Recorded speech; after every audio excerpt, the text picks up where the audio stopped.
Criança de 2 anos desaparece, 18 anos depois, mãe a vê na televisão. Olá a todos. Aproveitem esses momentos de relaxamento enquanto assistem. Júlio entrou na pequena casa nos arredores de São Paulo numa tarde abafada de começo de julho. O vento que entrava pela varanda não era suficiente para amenizar o calor escaldante de 37 graus. No chão da sala, a mochila de Inês estava jogada de qualquer jeito, e Tomás estava sentado no chão, com os olhos grudados na tela do tablet. Tomás, você já fez a lição de casa? Perguntou Júlio, tirando os sapatos com cuidado e se abaixando para dar um tapinha no ombro do filho. O menino balançou a cabeça, sem sequer levantar o olhar. Ainda não. Mas amanhã é sábado, pai. Júlio suspirou. Justamente por isso você precisa terminar hoje, para poder brincar à vontade amanhã. Desliga isso agora. Sem ouvir resposta, Júlio foi até a cozinha. Cláudia tinha saído em viagem de trabalho desde cedo, deixando um recado num post-it: fui para o Rio de Janeiro por uma semana. Não esquece de ver a lição do Tomás e levar a Inês ao dentista na terça. Te amo. Abaixo, um coração desenhado de forma desajeitada. Ao ver a letra dela, Júlio sorriu, mas só por um instante. Ultimamente, havia algo diferente. Inês entrou em casa depois da aula e bateu a porta com força. Tirou a mochila e foi direto para o quarto, sem falar com ninguém. Júlio franziu a testa e a seguiu. Inês, está tudo bem? Aconteceu alguma coisa na escola? Inês se virou, com o rosto vermelho. Tô cansada disso. É sempre só você, a mãe nunca tá. A professora Mônica me perguntou se eu tinha mãe, e eu nem soube o que responder. A Cláudia trabalha para nossa família. Você sabe que ela te ama, né? A menina não respondeu, apenas bufou e bateu a porta do quarto. Júlio ficou parado no corredor, amassando o bilhete nas mãos, com o olhar perdido no vazio. Naquela noite, depois que Tomás já dormia e Inês estava no quarto ouvindo música com fones de ouvido, Júlio fez uma chamada de vídeo para Cláudia. Amor, onde você está agora? Perguntou ele, com a imagem da tela oscilando. No Hotel Carlton, quarto 604. O atendimento demorou um pouco, mas tá tudo certo. Por quê? Aconteceu alguma coisa? Não, e só que, tô com saudade. A Inês parece triste. Eu pensei que, quando você voltar. Não começa com isso logo que eu chego ao Rio de Janeiro, Júlio, interrompeu Cláudia, com a voz fria. Você é o pai, então se vira. Eu preciso dormir agora. Boa noite. A chamada terminou abruptamente. Júlio ficou olhando para a tela escura, depois ligou o computador. Abriu a pasta de fotos e passou por centenas de imagens antigas, Cláudia sorrindo no meio da neve, Inês abraçada ao pescoço do pai, Tomás todo lambuzado de sorvete. Tudo parecia pertencer a outra família. Na manhã seguinte, depois de levar os filhos ao mercado para comprar ingredientes para bolo, Júlio ficou no meio da cozinha e bateu as mãos com energia. Ouçam só, vamos fazer uma surpresa para mamãe. Tomás arregalou os olhos. Que surpresa, pai! Nós vamos para o Rio de Janeiro. Sem avisar. Vamos fazer um bolo bonito, comprar flores, e gravar um vídeo bem fofo. Com certeza a mamãe vai se emocionar. Inês hesitou. Será que ela vai querer ver a gente? Você acha que ela não vai gostar de ver nós três de surpresa? Ela vai ficar muito feliz. A voz de Júlio tentava soar tranquila. As crianças ainda pareciam incertas, mas aos poucos, o clima em casa ficou mais animado. Tomás ajudou o pai a passar manteiga na forma de bolo, e Inês escreveu mensagens de carinho com caneta de glitter num cartão, obrigado por todo o seu esforço. O vizinho deles, seu Mateus, um senhor viúvo que sempre passeava com o cachorro no fim da tarde, parou curioso no portão. Júlio, fazendo o bolo hoje? Que cheiro bom! Sim, seu Mateus.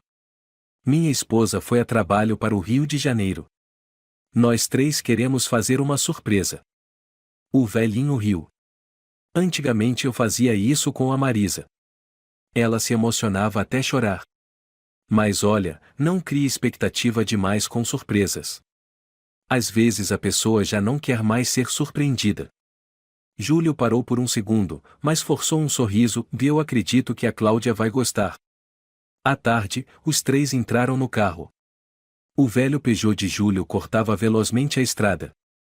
No banco de trás, as crianças seguravam firme o buquê de flores e a caixa com o bolo, presa por uma tira de pano. Inês estava calada, só olhava o pai de vez em quando pelo retrovisor. Pai, e por que a mãe tá estranha ultimamente? Perguntou baixinho. Estranha como? Júlio apertou os lábios. Ela não faz mais tantas chamadas de vídeo. As mensagens são curtas. Teve uma vez que ela me disse que eu devia me acostumar com você sendo o principal em casa. A frase atingiu Júlio como uma punhalada. Ele engoliu seco, com os olhos fixos na estrada. Talvez ela esteja muito pressionada no trabalho. Não pense demais nisso. Por fim, chegaram ao Hotel Carlton. Um prédio imponente no centro do Rio de Janeiro, com uma cúpula de vidro e tapete vermelho levando até a recepção. Júlio entrou com os filhos, o coração apertado entre ansiedade e expectativa. Boa tarde, disse ele à recepcionista. Viemos ver a Cláudia Oliveira, do quarto 604. Eu sou o marido dela. A atendente, uma jovem chamada Teresa, hesitou por um momento. Olhou para o monitor, depois para Júlio, visivelmente desconfortável. Certo, e vou tentar ligar para ela. 1 minuto se passou. Ninguém atendeu. Não tem problema, Júlio sorriu. Talvez ela esteja dormindo. Posso subir e bater na porta? Normalmente não permitimos a subida de visitantes sem autorização. Teresa hesitou. Tomás puxou a manga do pai. Pai, e se ela ficar brava por não saber que a gente veio? Júlio se abaixou. Por isso quero que você fique atrás de mim, tá bem? O papai só quer fazer uma surpresa. Depois de alguma insistência, Teresa concordou em acompanhá-los até o quarto 604. O corredor do sexto andar estava assustadoramente silencioso. A porta do quarto estava fechada. Júlio bateu 3 vezes. Cláudia. Sou eu. Júlio. Nenhuma resposta. Talvez ela tenha saído para caminhar, sussurrou Teresa. Não, ela estava online há 1 hora. Teresa tirou uma chave do bolso e abriu lentamente a porta. Assim que se abriu, uma lufada de ar frio escapou, fazendo os três recuar de susto. Lá dentro, nenhum som de televisão, nenhum movimento. Apenas um silêncio gélido e mortal cobria tudo. Cláudia, chamou Júlio outra vez, entrando devagar. O abajur ainda estava aceso. A luz amarela iluminava a cama grande no centro do quarto. E então, ninguém ali jamais esqueceria o que viu sobre aquela cama. Cláudia estava deitada, abraçada a outra mulher, de cabelo curto, pele bronzeada, vestindo apenas uma cueca masculina. As duas estavam dormindo. Ou melhor dizendo, tinham acabado de dormir. Os lençóis estavam revirados. Um sutiã de silicone inflado rolava no chão. Inês gritou. Tomás ficou paralisado, a mão apertando o buquê que caiu no chão. Júlio não conseguia se mover. Nem respirar. A mulher ao lado de Cláudia abriu os olhos e resmungou. O espantalho finalmente enxergou a realidade. A frase ecoou pelo quarto como uma sentença. O ar parecia congelado. Os três ficaram imóveis, como se tudo ao redor fosse um pesadelo do qual não conseguiam acordar. Júlio sentia cada célula do rosto queimar, o peito como se tivesse levado um soco devastador. Pai, Inês balbuciou, com as mãos trêmulas. Cláudia abriu os olhos, visivelmente surpresa por um instante, mas logo seu olhar ficou gélido. Ela puxou o lençol para cobrir o peito e encarou Júlio. O que você está fazendo aqui? Júlio ficou estático, com a voz embargada. Eu vim fazer uma surpresa. Com as crianças. Bolo, vídeo de agradecimento. Você disse que estava a trabalho. A mulher ao lado de Cláudia se sentou, espreguiçando-se como se nada fosse sério. Sorriu de lado ao olhar para Júlio e os filhos. Ah, Então essas crias são da família perfeita? Que gracinha! Cláudia nem olhou para as crianças. Você devia ir embora. Esse lugar não é para você. Não é pra. Júlio mal conseguia articular. Você disse que estava grávida e em viagem. Eu acreditei em você, Cláudia. Nós. Chega. A voz de Cláudia cortava como lâmina. Você me dá enjoo com essa cara de bom moço. Essa sua dedicação forçada, esse teatro de perfeição. Você não percebe que é um peso morto? Tomás agarrou o braço do pai, pálido. Pai, vamos embora. A outra mulher se levantou, pegando uma camisa. Esse idiota achava que podia segurar você com bolo e flor de supermercado. Cláudia sorriu com desprezo, ele nem sabe quantas vezes eu vomitei de nojo só de estar perto. Júlio tremia, não de raiva, mas de dor. Uma dor tão aguda que nem lágrimas saíam. Ele se virou e abraçou os filhos. Vamos embora, disse em voz baixa, sufocada. Ninguém respondeu. Teresa, a recepcionista, estava parada na porta, corada de vergonha. Quando Júlio passou com as crianças, ela murmurou. Senhor, me desculpe, eu não sabia. Júlio apenas balançou a cabeça. Ele já não tinha forças para culpar ninguém. No caminho para o hotel perto do aeroporto, Inês não disse uma palavra. Tomás dormiu encostado no ombro do pai, o rosto manchado de lágrimas. No quarto, Júlio deitou o menino na cama e o cobriu. Depois olhou para a filha. Inês, quer conversar? A menina olhou firme para ele, os olhos assustadoramente secos. O pai mentiu para mim? O quê? A mãe não tá grávida, né? E nem viajou a trabalho. O pai já sabia. Júlio engoliu em seco e balançou a cabeça. Não. O pai também acabou de descobrir. Inês deu uma risada amarga. O pai também é vítima, é? Inês, e você ainda não entende tudo do mundo adulto. Não. Eu nem quero entender. Só sei que a mãe despreza o pai, e o pai é burro por acreditar nela. Ela mentiu, e o pai deixou eu e o Tomás acreditarmos nisso. As mãos de Júlio se fecharam em punhos, trêmulas. Ele não respondeu. Apenas sentou-se, com a cabeça entre as mãos. Na manhã seguinte, Júlio levou os filhos de volta para casa. Tudo na casa parecia vazio e deslocado. As fotos de família penduradas na parede pareciam zombar dele. Júlio ligou o laptop. Já não conseguia dormir. A cabeça fervia com perguntas, porquê? Desde quando? Como ela foi capaz? Lembrou-se do celular que Cláudia costumava esconder na bolsa extra, aquele só para assuntos de trabalho. Mas ela não tinha levado essa bolsa de volta.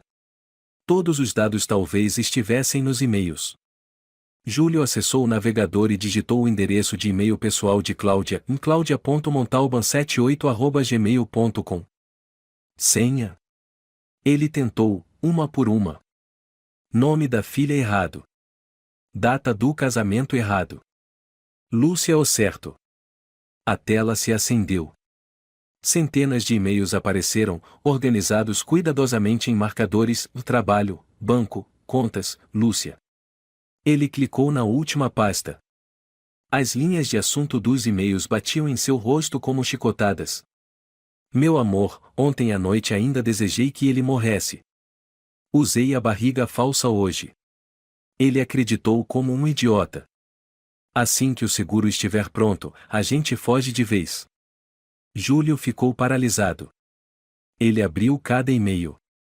Havia palavras obscenas, encontros secretos, fotos das duas mulheres nuas abraçadas no quarto de hotel, promessas de comprar hormônios para que Lúcia fizesse a transição de gênero na Paraguai.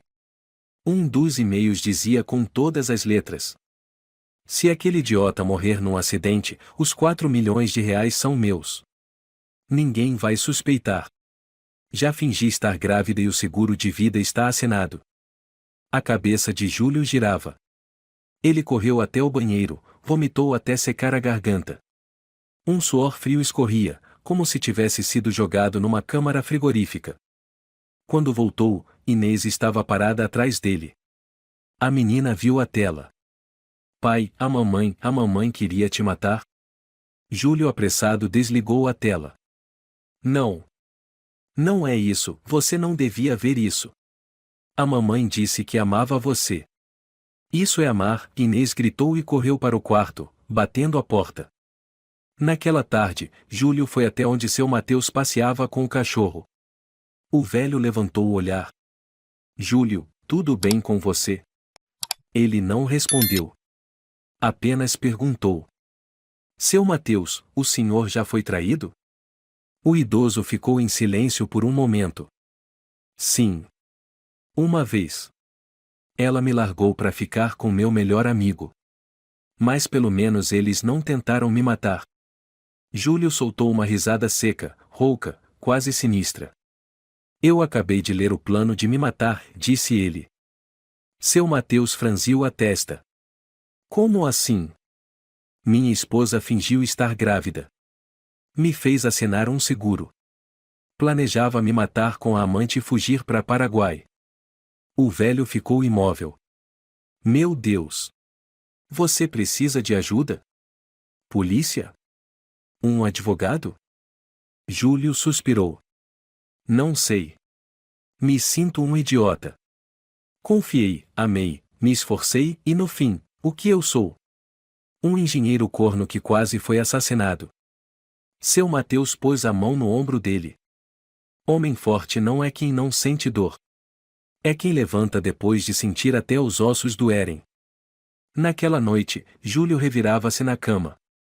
Inês dormia encolhida abraçada ao travesseiro. Tomás ainda não dissera uma palavra desde que voltaram. O silêncio era como o de um cemitério.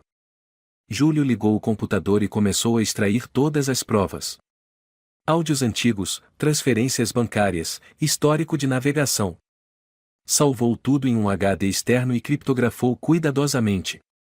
Mas havia uma coisa que o assustava mais que a verdade: quantas feridas mais seus filhos teriam que suportar. 3 dias após a noite de horror no Rio de Janeiro, Júlio estava sentado sozinho na cozinha. A luz branca do tubo fluorescente fazia seu rosto parecer doente. O café esfriava na xícara, intocado. O laptop ainda exibia os mesmos e-mails que ele já lera dezenas de vezes. Cada palavra, cada linha, como uma lâmina fincando mais fundo. No quarto ao lado, Inês tentava fazer Tomás comer um pouco de mingau. O menino não abria a boca, a cabeça caída sobre a mesa, os olhos vazios como se a alma tivesse saído do corpo. Inês, deixa que eu cuido do Tomás, disse Júlio, entrando com a voz rouca. O pai acha que ele precisa comer, respondeu ela, os olhos sombrios. Ele precisa de uma explicação. Eu também. Júlio suspirou e puxou uma cadeira. Eu sei. Mas agora eu ainda não tenho todas as respostas. Só sei que sua mãe traiu, Inês completou, firme. Não só você. Todos nós. E pior, ela tentou te matar por dinheiro. Tomás estremeceu, apertou a colher e sussurrou: é verdade que a mamãe odeia tanto assim o papai? Júlio se aproximou e abraçou o filho. Não é culpa de vocês. Vocês não fizeram nada de errado. Foi a mãe de vocês, ela mudou. Ela não mudou, disse Inês friamente. Ela sempre foi assim. Nós é que fomos cegos demais para ver. Naquela noite, Júlio não conseguiu dormir. Decidiu aprofundar ainda mais sua investigação. Descobriu que Cláudia não apenas mentiu sobre a gravidez. Ela também falsificou documentos médicos, criou um prontuário fictício com o nome de um médico chamado Dr. Eduardo Santos morto há 3 anos. Entre os anexos, havia uma foto de um exame de sangue forjado, com uma anotação à mão para caso o idiota desconfie. Cada palavra era um soco no estômago de Júlio. Um pequeno tim soou uma nova mensagem. Era um e-mail de Cláudia para a conta de Lúcia. Quando você vai ligar pro advogado? O seguro tem que ser resgatado antes de eu comprar a passagem para Bangkok. Júlio piscou. Passagem para Bangkok? Elas realmente iam fugir. E ele seria apenas um cadáver esquecido após um acidente ou bem planejado. Na manhã seguinte, Júlio foi até o escritório do antigo advogado da família, Dom Eduardo Vilar, um conhecido do pai dele. Júlio, meu rapaz, você parece que não dorme há uma semana. O que houve? Ele contou tudo. A viagem ao Rio de Janeiro. A verdade nua na cama de hotel. Os e-mails. A fraude do seguro. E a falsa gravidez. Dom Eduardo ficou em silêncio, depois balançou a cabeça. Você tem base suficiente para processá-la.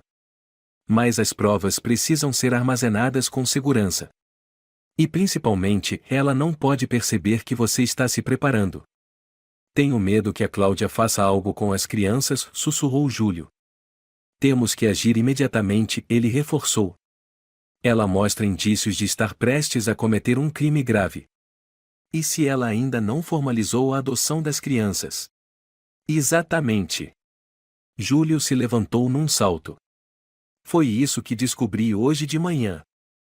Naquela tarde, Júlio ligou para uma detetive particular, Helena Rocha, que tinha ajudado um amigo dele num caso complicado de guarda. Nome dos alvos, perguntou ela rapidamente pelo telefone. Cláudia Oliveira e Lúcia Lima. Tem foto, endereço recente, contas bancárias, histórico de movimentações, número de passaporte? Tenho tudo. E também acesso ao e-mail pessoal. Elas planejam fugir do país com dinheiro de um seguro de vida falso. Interessante, Helena murmurou. Vou investigar. Enquanto isso, não conte mais nada às crianças. Especialmente sobre essa ideia de sua morte. Naquela noite, uma ligação inesperada de Cláudia surgiu. Júlio hesitou, mas atendeu. Que diabos você tá fazendo? A voz dela era fria como gelo. Eu não fiz nada. Você é quem parece estar jogando, respondeu Júlio, tentando soar calmo. Você invadiu meu e-mail? Você deixou a senha como o nome da sua amante, Cláudia. Brilhante. Silêncio por alguns segundos. Vai me denunciar? Ela perguntou, com o tom mudado. Ainda estou pensando. Mas o mais importante, você planejava me matar, não é? O que mais está escondendo? Você se acha esperto? Ela rosnou. Um imbecil como você só serve para criar os filhos dos outros.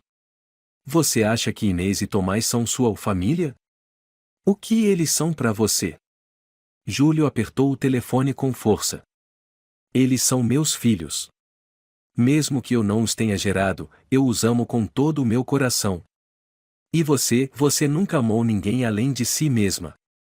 Isso mesmo. Eu nunca te amei. Nunca.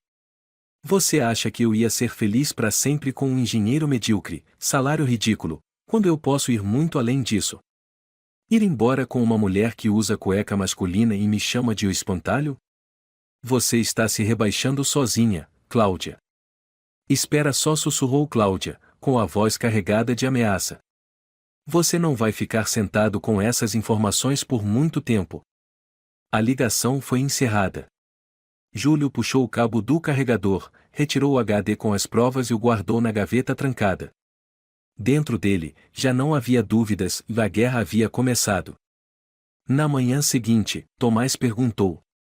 Pai, por que a mamãe não liga mais para mim? Júlio ficou sem palavras por um instante. Talvez ela esteja ocupada, filho. Inês interrompeu, os olhos cheios de fúria. Ou talvez porque ela nunca nos viu de verdade como filhos dela. Júlio se ajoelhou diante da filha. Me perdoa por ter deixado vocês viverem nessa ilusão. Mas agora, o pai promete e vai proteger vocês até o fim. Com tudo o que tiver. Naquela noite, quando as crianças já dormiam, Júlio abriu o e-mail que Helena havia enviado. Cláudia e Lúcia transferiram R$ 1.300.000 da conta conjunta para uma empresa no Uruguai. Já compraram passagens para o Uruguai, com escala em Frankfurt. A partida está prevista para os próximos 4 dias. Recomendo alerta imediato às autoridades locais. Anexo: fotos, comprovantes. Júlio se recostou na cadeira, com as mãos na cabeça. O coração batia tão forte no peito que parecia prestes a explodir. A mulher com quem ele havia compartilhado cama e sonhos agora arquitetava a fuga depois de destruir sua família, sua dignidade e quase sua vida. Ele pegou o celular. As mãos tremiam. Mas desta vez, não era para ligar para Cláudia. Era para ligar à polícia. O cômodo estava tomado pela luz branca de um meio-dia de verão. Júlio sentava-se à mesa de trabalho, papéis espalhados por todos os lados, e-mails, comprovantes bancários, recibos de transferências internacionais, fotos de mensagens. Seu rosto estava abatido, os olhos vermelhos de tantas noites sem dormir. Um pequeno pendrive preto piscava no notebook, luzinha azul pulsando como o coração de um monstro prestes a explodir. O celular tocou. Ele atendeu, com voz cansada. Helena? Sou eu. Tenho mais informações. A voz feminina do outro lado soava firme. Tem certeza de que quer ouvir? Não dá mais para voltar atrás. Júlio engoliu seco. Fala. Acabei de conseguir, por uma fonte no sistema antigo do Hospital Albert Einstein, a cópia do prontuário médico da Cláudia. Ela foi tratada para infertilidade. Diagnóstico final: falência ovariana total. Esterilidade definitiva. Aos 24 anos. Júlio apertou o celular com força. Então, a barriga, a gravidez. Era uma prótese de silicone médica. De alto padrão. Usada especificamente para simular gestação, em performances ou golpes. Júlio não respondeu. Seus olhos estavam fixos numa das selfies que Cláudia havia tirado no espelho, com a falsa barriga protuberante. Lembrou-se dela colocando as mãos sobre o silicone, com lágrimas nos olhos. Não acredito que vou ser mãe de novo. Ele cerrou os dentes. Ela é boa atriz. Tem mais uma coisa. Helena hesitou. Investiguei os registros de adoção. Cláudia nunca concluiu o processo legal. A assinatura no requerimento é falsa. Júlio ficou paralisado. Espera, então, e a Inês e o Tomás? Legalmente, só você é o guardião legítimo, afirmou Helena. Cláudia não tem nenhum direito sobre essas crianças. Se tentar reivindicar, será crime grave. Um trovão ribombou lá fora, completamente fora de época no meio de tanto sol. Júlio largou o telefone na mesa e afundou o rosto nas mãos. Tudo o que ele acreditava: o casamento, a maternidade, a família, era uma farsa. E ele havia sido o palhaço principal da tragédia. À tarde, ele foi à delegacia central do distrito de Moema. A sala de espera era pequena, paredes pintadas de cinza gelado, o ar-condicionado sussurrando no fundo. Senhor Júlio Silva? Chamou uma agente. O inspetor Paulo vai atendê-lo. Ele entrou na sala, onde um homem de meia idade, barba por fazer e olhos atentos, o esperava. Sente-se, por favor, disse Paulo, acenando com a cabeça. Helena Rocha já nos informou. O que tem a declarar? Júlio abriu a pasta e começou a entregar, um por um, os documentos, e-mails impressos, capturas de tela, cartas com conteúdo obsceno entre Cláudia e Lúcia, comprovantes, cópias de passaportes, transferências, laudos médicos. Paulo franziu a testa. Ela forjou exames de gravidez, mentiu sobre sua saúde, e conspirou com a amante para te matar e lucrar com o seguro? Exato, respondeu Júlio. E agora, transferiram milhões para o exterior. Estão tentando sair da Espanha. O inspetor Paulo ajeitou os óculos e encarou Júlio. Está disposto a ser testemunha principal? Mesmo que eu tenha que viver num abrigo o resto da vida. Estou. Certo, anotou Paulo. Vamos encaminhar o caso para a Divisão de Crimes Federais e solicitar o bloqueio imediato de saída do país para Cláudia Oliveira e Lúcia Lima. Naquela noite, Cláudia ligou novamente. Você acha que ganhou, é isso? Disse ela com raiva. Eu só estou tentando sobreviver, respondeu Júlio, com frieza. Não se esqueça de que eu sei muito sobre você. Sobre o que você já fez no passado. Eu não tenho nada a esconder. Mas você tem. A partir de hoje, cada passo seu será vigiado. Quer se entregar ou prefere esperar a polícia bater à sua porta no Uruguai? Uma risada cortante ecoou do outro lado. Que ingênuo! Você acha mesmo que vou deixar a polícia me pegar? Não se surpreenda se um dia você acordar e seus filhos só tiverem desaparecido. Júlio ficou em silêncio. Você acabou de ameaçar sequestrar crianças? Sua voz era de gelo. Eu só disse que o que é meu sempre volta para mim. A ligação caiu. Júlio jogou o telefone na mesa. A cabeça latejava. No dia seguinte, enquanto Inês fazia tarefa e Tomás lia um livro, ele decidiu contar toda a verdade. Filhos. Sentou-se no sofá, de frente para os dois. O pai tem algo muito importante para dizer. É sobre a mãe, né? Disse Inês, sem olhar para ele. Sim. E vocês precisam saber. Porque isso muda tudo. Tomás endireitou o corpo, olhos arregalados. Inês cruzou os braços, esperando.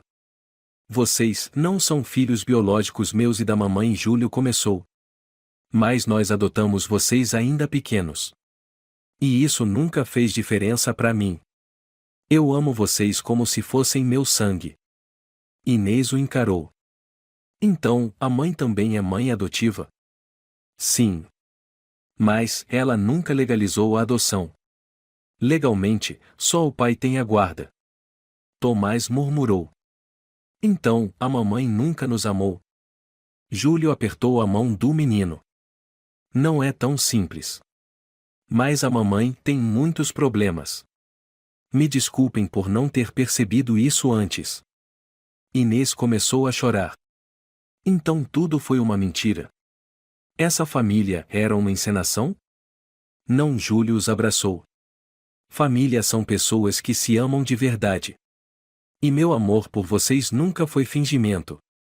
Naquela noite, Helena ligou de novo. Acabei de saber que Cláudia e Lúcia sacaram mais R$325 mil de uma agência em Belo Horizonte. Estão mudando constantemente para evitar rastreamento. Júlio apertou o telefone com força. A polícia já emitiu o mandado? A delegada Raquel confirmou: o mandado de captura internacional sai amanhã cedo. Recomendo que mande as crianças para um local seguro, se possível. Não respondeu Júlio. Eu não me separo deles nem por um segundo. Sou tudo o que eles têm. Na madrugada seguinte, o telefone tocou. Era Paulo. Acabamos de checar as câmeras do aeroporto de Guarulhos. Cláudia embarcou ontem à noite com um passaporte falso para Frankfurt. Depois disso, sumiu do radar. Júlio afundou na cadeira. E a Lúcia? Provavelmente foi junto. Ou está se preparando para o próximo voo. E o mandado? Já está ativo. Também avisamos a Interpol. Mas a voz de Paulo vacilou: se prepare para a possibilidade de que escapem. E assim, Júlio voltou para casa onde tudo começou. Voltou para os dois filhos que ele nunca gerou, mas amava mais do que tudo. Olhando no espelho, viu um homem em pedaços, mas ainda de pé. O amor que ele tinha por aquelas crianças era real. E isso, Cláudia ainda não conseguirá destruir. Helena, por favor, diga tudo o que tiver que dizer. Eu aguento, disse Júlio ao telefone, parado diante da janela que dava para o quintal vazio. O entardecer tingia o muro com uma luz dourada enferrujada, trazendo consigo um cansaço triste, sem nome. Você não está preparado para isso. A voz de Helena Rocha soou do outro lado da linha, leve, mas firme. Depois de tudo que eu vi. Acredite, não há mais nada capaz de me surpreender. Um breve silêncio. Então Helena respondeu. Cláudia não apenas não concluiu a adoção das crianças. Ela também usou uma identidade falsa para solicitar residência temporária para Tomás quando ele tinha apenas 4 anos. Júlio ficou sem palavras. Helena continuou. Revisei todos os arquivos do cartório civil. Aquela assinatura não bate com nenhuma assinatura legal da Cláudia em outros documentos. Por outro lado, a digital registrada como responsável legal coincide perfeitamente com o DNA do senhor nos registros médicos do hospital onde as crianças foram tratadas por gripe. Um calafrio percorreu os braços de Júlio. Então, legalmente, eu sou o único responsável pelas crianças? E ela? É uma estranha, sem nenhum vínculo legal com os dois. Se Cláudia tentar levá-los para o exterior, isso é sequestro de menores. Júlio soltou o ar num sussurro. Meu Deus! Ainda não terminou, disse Helena rapidamente. Ontem, houve uma transferência da conta conjunta de vocês para uma empresa de imigração em Montevidéu, no Uruguai. Valor: R$ 1.400.000. 1.400.000? Júlio engasgou. Eu nunca autorizei isso. Claro que não. Cláudia usou uma procuração que o senhor assinou há 2 anos. Ela tinha autorização para movimentar a conta sem sua presença. Júlio caiu de joelhos no chão, com as mãos na cabeça. Lembrou-se do dia em que Cláudia, com um sorriso doce, lhe entregou uma pilha de papéis. É só uma burocracia de trabalho, meu amor. Assina para mim? Ele não leu. Assinou. Naquela noite, Júlio sentou-se à mesa de jantar com os filhos. Tomás mantinha a cabeça baixa, mexendo na colher. Inês estava em silêncio, fitando o prato de sopa fria. Filhos. Júlio começou, tentando manter a calma. O pai precisa contar uma coisa. De novo? Inês largou a colher, a voz gélida. O que mais a gente ainda não sabe, pai? Júlio engoliu seco. A mãe de vocês retirou todas as economias da nossa conta. Ela provavelmente está tentando fugir pro Uruguai. Onde fica o Uruguai? Perguntou Tomás. Longe. Bem longe. Um lugar onde a gente não existe, respondeu Inês por ele. Júlio assentiu, os olhos ardendo. Me desculpem. Eu confiei demais nela. Não tomei os cuidados que devia. E agora vamos acabar na rua? Perguntou Inês, com raiva. Não. Ainda temos a casa, meu trabalho, só não temos mais dinheiro na conta. Inês respirou fundo e disse com firmeza. A gente precisa de um advogado. E denunciar para a polícia. Eu não quero que ela volte e leve a gente para algum lugar. Eu não confio mais nela. Tomás começou a chorar. Mas a mamãe cantava para mim. Me fazia dormir no colo. Júlio abraçou o filho. Eu sei, meu amor. Eu também acreditei nisso. Mas nem todo mundo que canta ninar ama de verdade. No dia seguinte, Júlio foi até a delegada Raquel, responsável pela articulação com a Interpol em casos internacionais. Já emitimos alertas para os principais pontos de entrada e saída, Guarulhos, Tom Jobim e outros aeroportos internacionais, disse Raquel. Mas se ela estiver usando passaporte falso, barrá-la será difícil. Ela retirou dinheiro da nossa conta. Usou para comprar passagem. Isso significa que estão prestes a sair da Espanha. Sim. Mas mais grave ainda, e se tentar levar as crianças sem documentação, será crime. Já notificamos o Conselho Tutelar para emitir ordem de retenção imediata caso ela tente se aproximar das crianças. Obrigado. Eu só quero protegê-los. Raquel o encarou com um olhar comovido. Senhor Júlio, se precisar de apoio legal ou representação judicial, não hesite em nos procurar. Não somos apenas polícia. Somos pessoas. E odiamos traições. Quando voltou para casa, Helena já o aguardava. Localizei o celular secundário da Lúcia, disse ela assim que ele chegou. 2 horas atrás, elas estavam perto do aeroporto de Recife. Recife? Júlio se espantou. Não iam sair de São Paulo? Provavelmente queriam evitar suspeitas. A passagem pode estar em nome falso, mas as câmeras do aeroporto não mentem. Já enviei as imagens da Cláudia para a segurança de Recife. Júlio agarrou os ombros de Helena, os olhos em chamas. Por favor, não deixe que escapem. Faremos tudo o que estiver ao nosso alcance. Naquela noite, Inês estava sentada na varanda. Júlio se aproximou e sentou-se ao lado dela. Você não consegue dormir? Perguntou ele. Tenho medo, ela confessou. Medo de acordar e o pai não estar mais aqui. Júlio apertou sua mão. O pai não vai a lugar nenhum. Aconteça o que acontecer. Tenho medo da mamãe voltar, ela sussurrou. Medo de ela levar o Tomás embora. Júlio olhou para o céu noturno. Eu já perdi tudo, de meu trabalho, meu dinheiro, até meu coração. Mas eu não vou perder vocês. Pai, o senhor odeia a mamãe? Ele ficou em silêncio por um longo tempo. Então disse. Não sei. Acho que já a amei tanto, que é impossível medir. E talvez por isso a ferida seja tão profunda. Inês encostou a cabeça em seu ombro. Eu odeio ela. Odeio a mentira. Júlio fechou os olhos. Não quero que vocês cresçam com ódio no coração. Mas se esse sentimento for o que ajuda vocês a sobreviver, e eu entendo. Na manhã seguinte, Helena mandou uma mensagem. Localizarmos Cláudia no portão de embarque para o Panamá. A segurança do aeroporto a reteve para a checagem do passaporte. 1 hora depois, mais uma atualização. Lúcia não estava com ela. Provavelmente em outro local. Cláudia usava passaporte falso com o nome Maria Rodrigues. Já está sob custódia policial. Júlio caiu sentado no chão da sala. O coração disparava. Ele não sabia se devia chorar, gritar ou rir como um louco.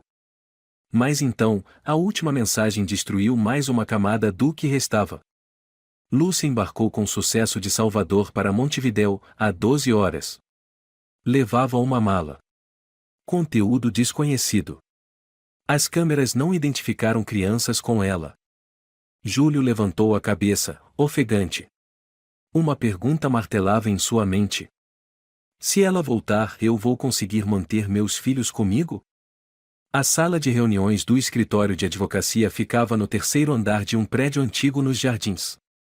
A luz fraca de neon tornava o ambiente ainda mais frio. Júlio sentava de frente para Cláudia. Ao lado dele, sua advogada, Ana Souza, uma mulher de cerca de 40 anos, perspicaz e serena. Cláudia estava com as pernas cruzadas, usando óculos escuros mesmo em ambiente fechado, mascando chiclete.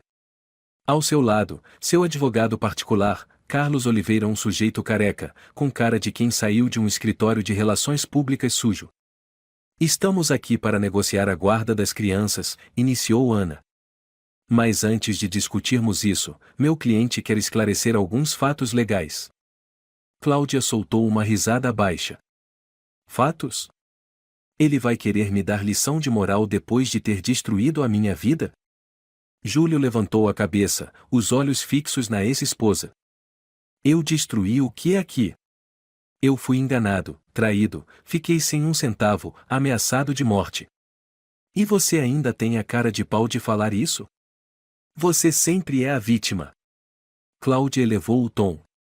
Você é um idiota que se agarrou à esposa, se fez de pai perfeito, depois ficou gemendo como um cachorrinho abandonado. O que você sabe sobre mim?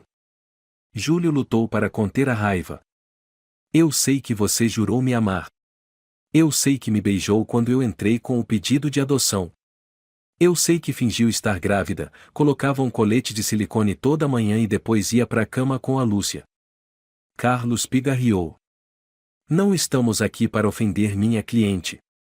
Ana falou friamente. Então deixe-me lembrar, Cláudia Oliveira não possui nenhum direito legal de guarda sobre Inês e Tomás. Ela não finalizou o processo de adoção, não possui documentação legal, e ainda utilizou documentos falsos.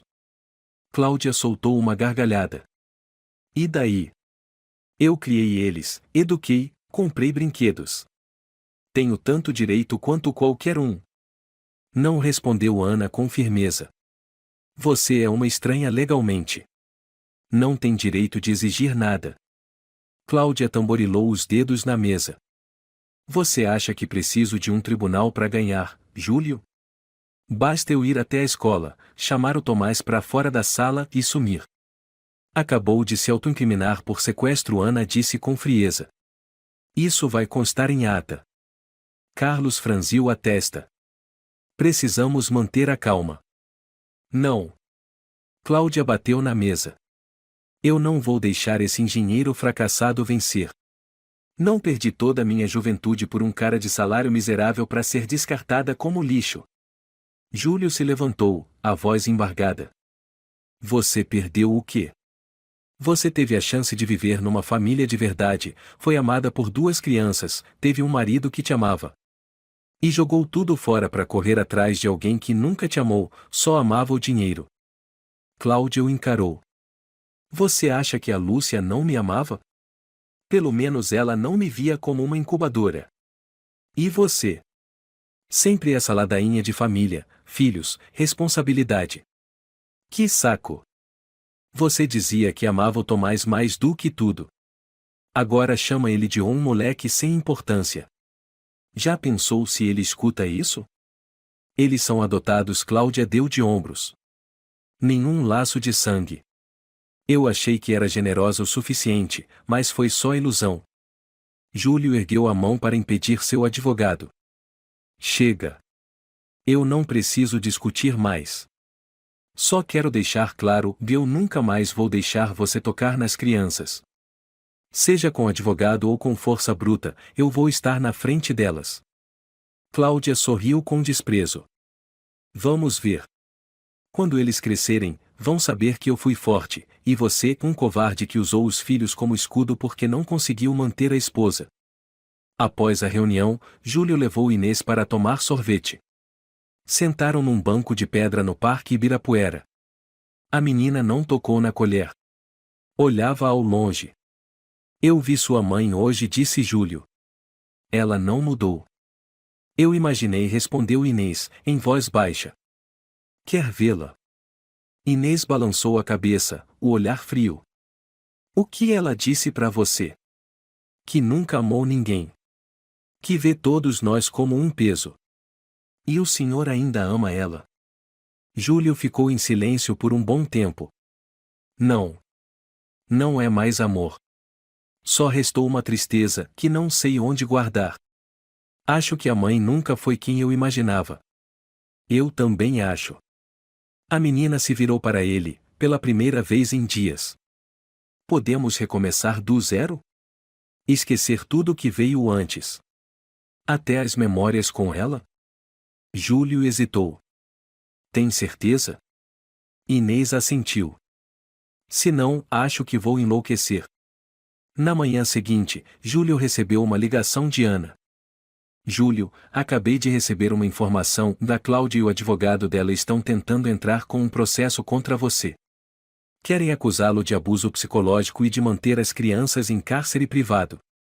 Júlio se levantou num salto. O quê? Ela enlouqueceu.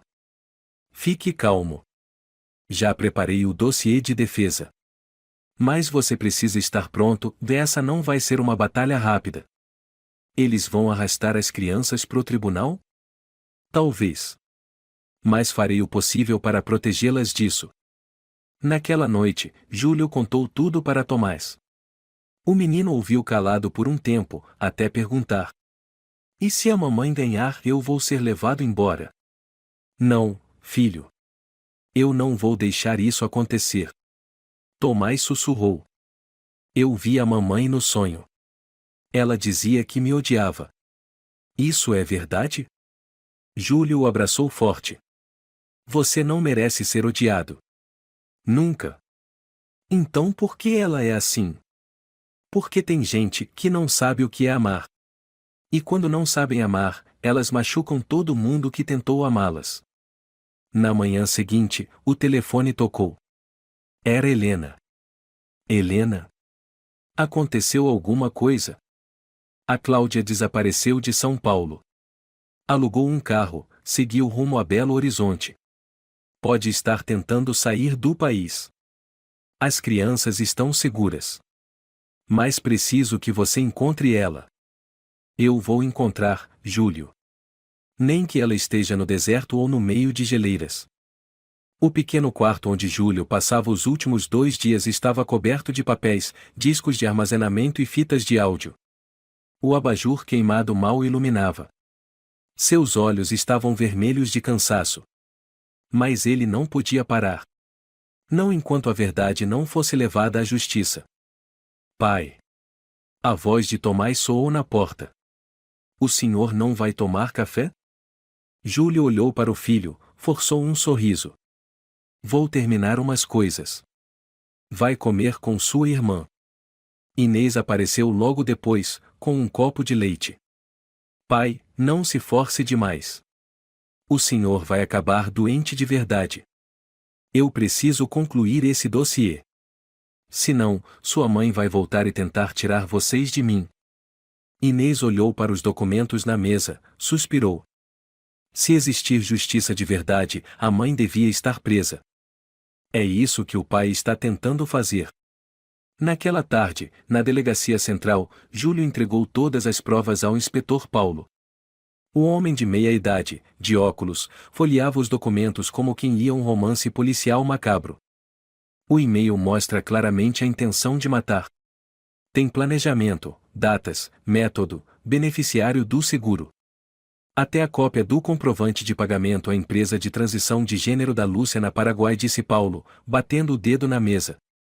Já tem provas suficientes para pedir a prisão? Não só isso. É um caso de tentativa de homicídio organizada, mais fraude de seguro, falsidade ideológica, violação dos direitos das crianças e outros crimes. Mas... Júlio apertou os punhos. Mas o quê? Paulo o encarou. A Cláudia e a Lúcia sumiram. 2 horas depois, Júlio recebeu uma mensagem da detetive particular Helena Rocha. 2 passagens aéreas saindo de Lisboa com destino a Bogotá, Colômbia. Usaram passaporte falso na fronteira com o Uruguai. Estão na América do Sul. Vai ser muito mais difícil rastrear. Júlio atirou o celular sobre a mesa. O corpo inteiro tremia. Escaparam de novo, disse ele, cerrando os lábios. De novo, escaparam. Naquela noite, Júlio estava sentado à mesa. Inês e Tomás comiam em silêncio. Ninguém dizia uma palavra. Eu vou continuar o processo, disse Júlio, com firmeza na voz. Não importa onde estejam, nem quantos anos passem, eu não vou deixar barato. Inês não levantou os olhos.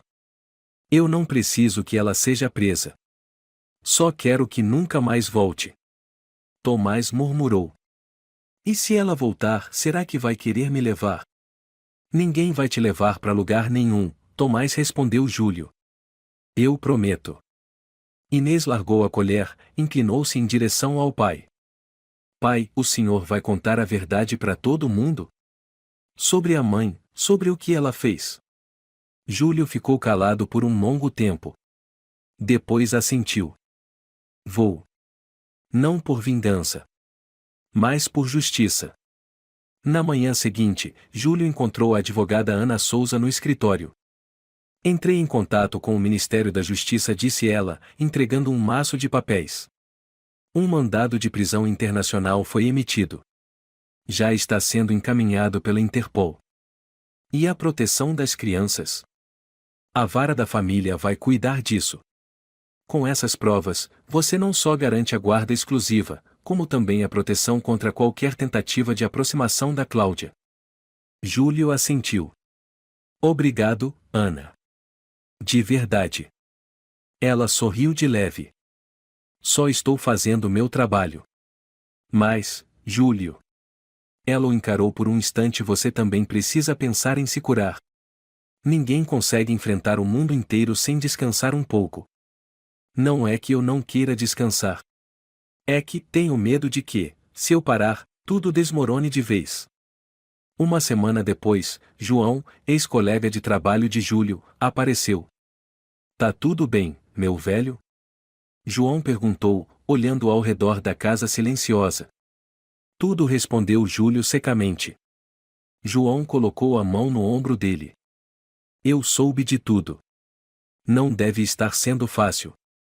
Mas, se você precisar, ainda tenho alguns projetos freelancers. Dá para fazer de casa. Obrigado. Vou pensar nisso. João olhou para a parede onde ainda estava pendurada a foto de casamento de Júlio e Cláudia. Você devia tirar isso daí. Para me lembrar de nunca mais confiar em ninguém. Júlio ironizou. Não. Para se lembrar de nunca repetir o mesmo erro.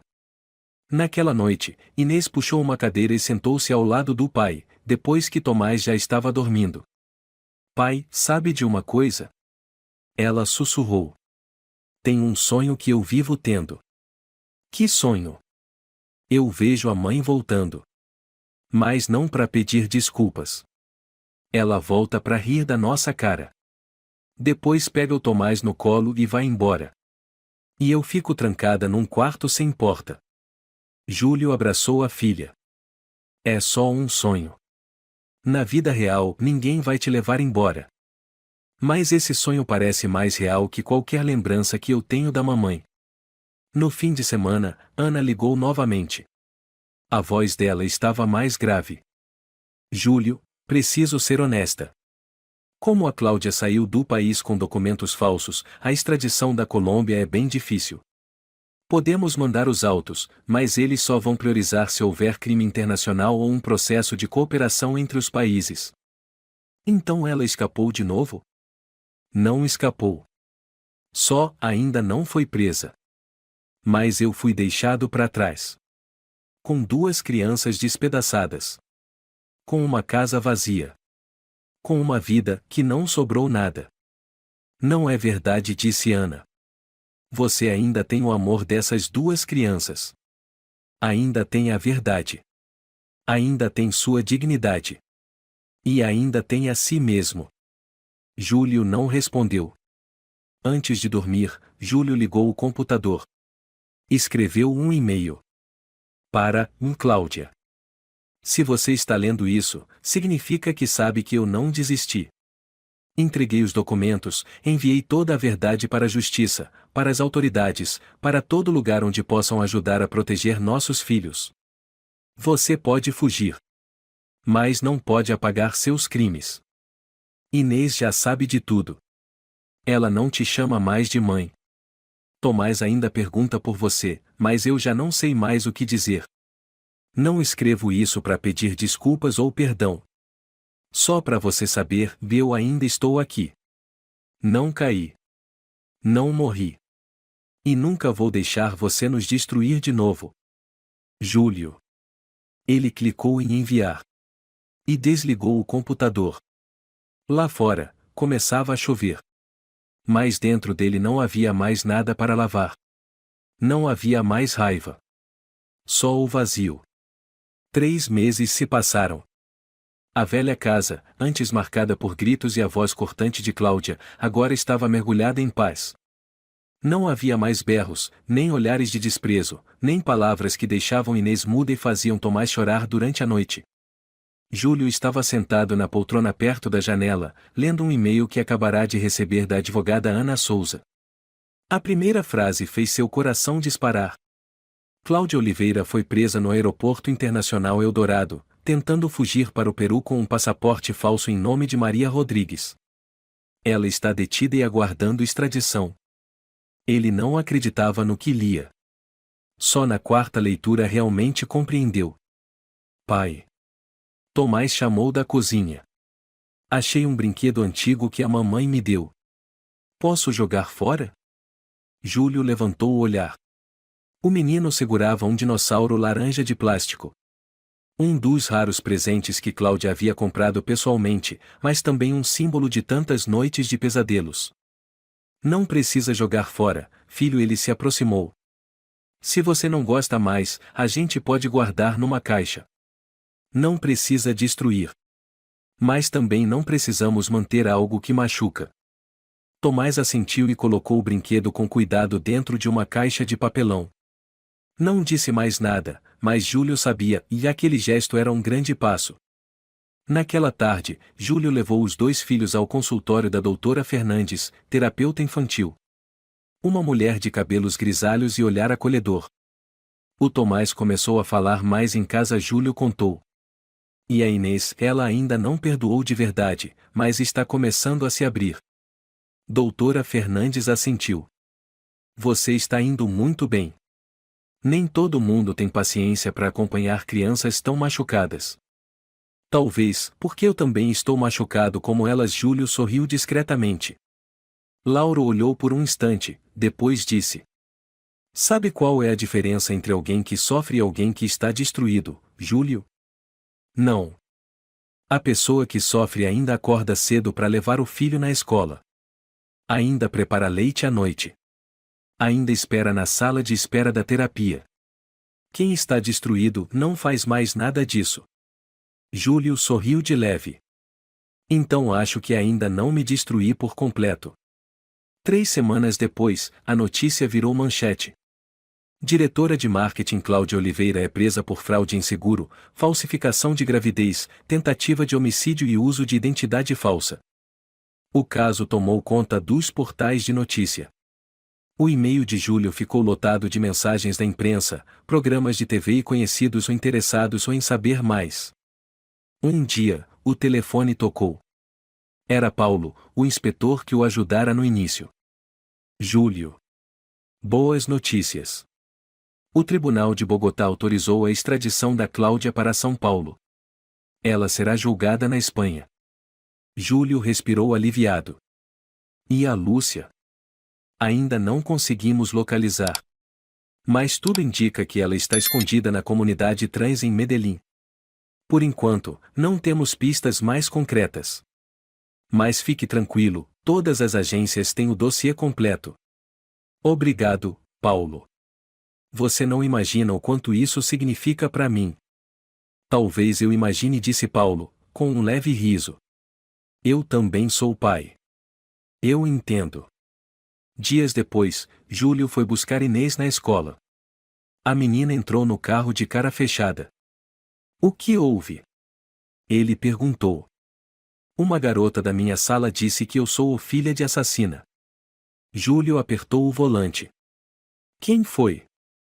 Marina. Filha da professora de educação física.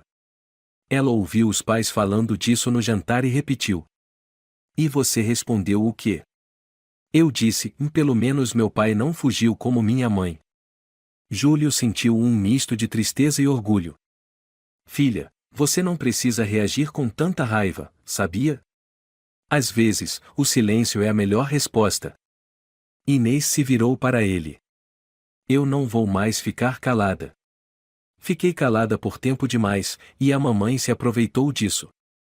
Júlio decidiu mudar de casa. O apartamento antigo em Campinas estava carregado demais de lembranças dolorosas.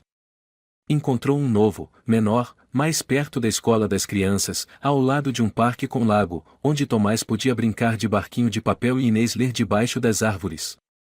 Na primeira noite na casa nova, os 3 assistiram juntos a um vídeo de aniversário que tinham gravado para Cláudia, um vídeo que nunca chegou a ser enviado. No vídeo, Tomás gaguejava.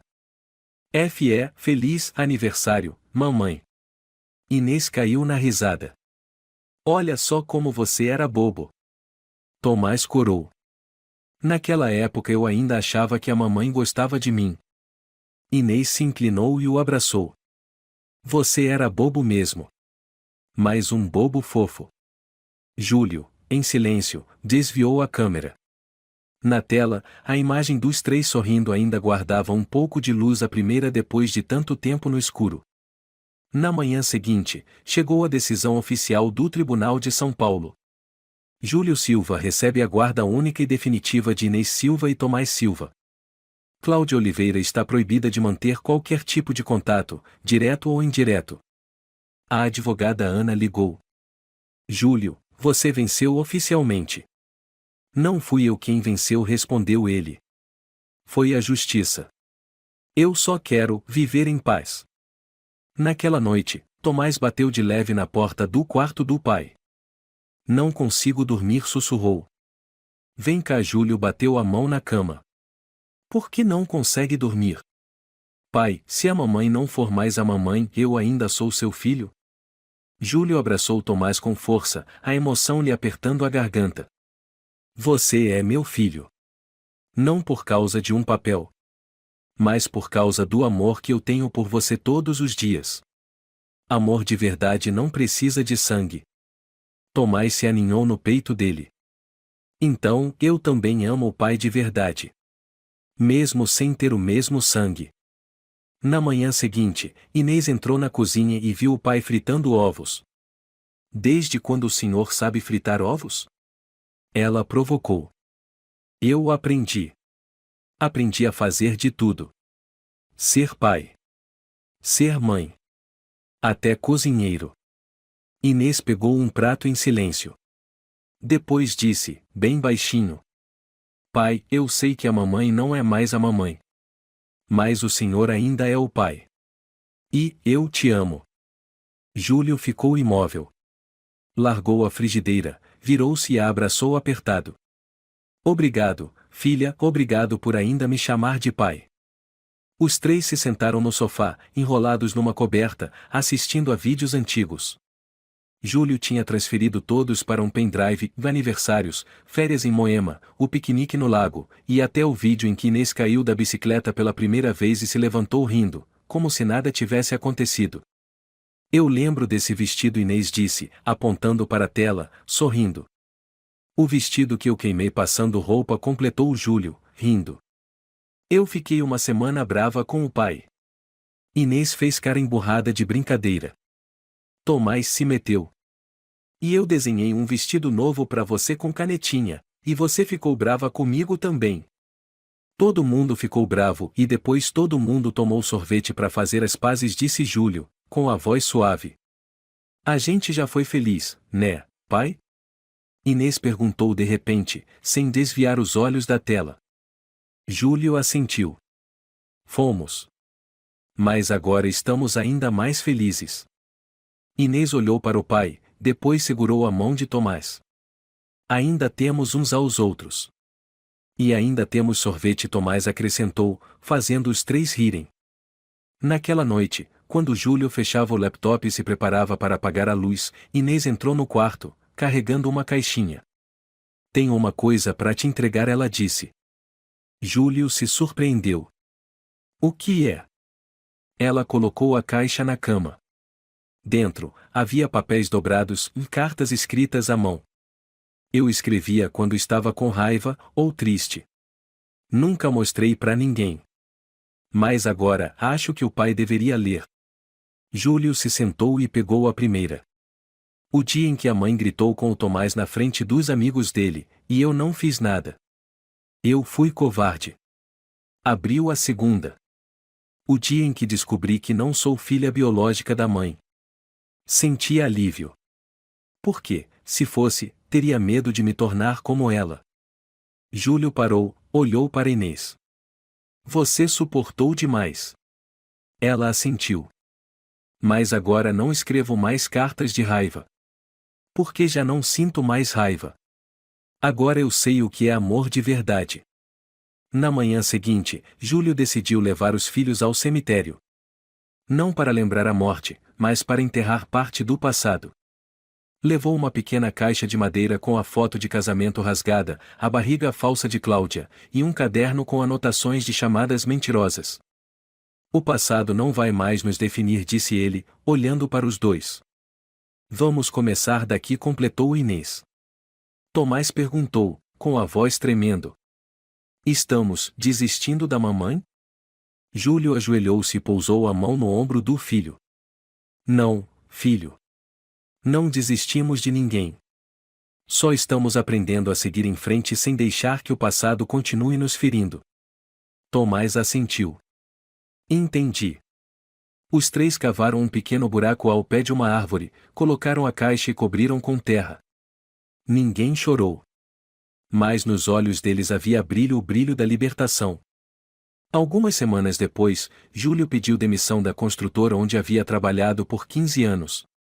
Decidiu virar freelancer, fazendo projetos menores de arquitetura, o suficiente para viver e estar presente para os filhos. Numa manhã, ao abrir o computador, recebeu uma mensagem de Ana. A data do julgamento oficial da Cláudia é daqui a 24 dias, numa quinta-feira. Ela está presa, sem direito à fiança. Júlio olhou para o teto, respirou fundo. Você quer ir comigo ao tribunal? Ele perguntou a Inês.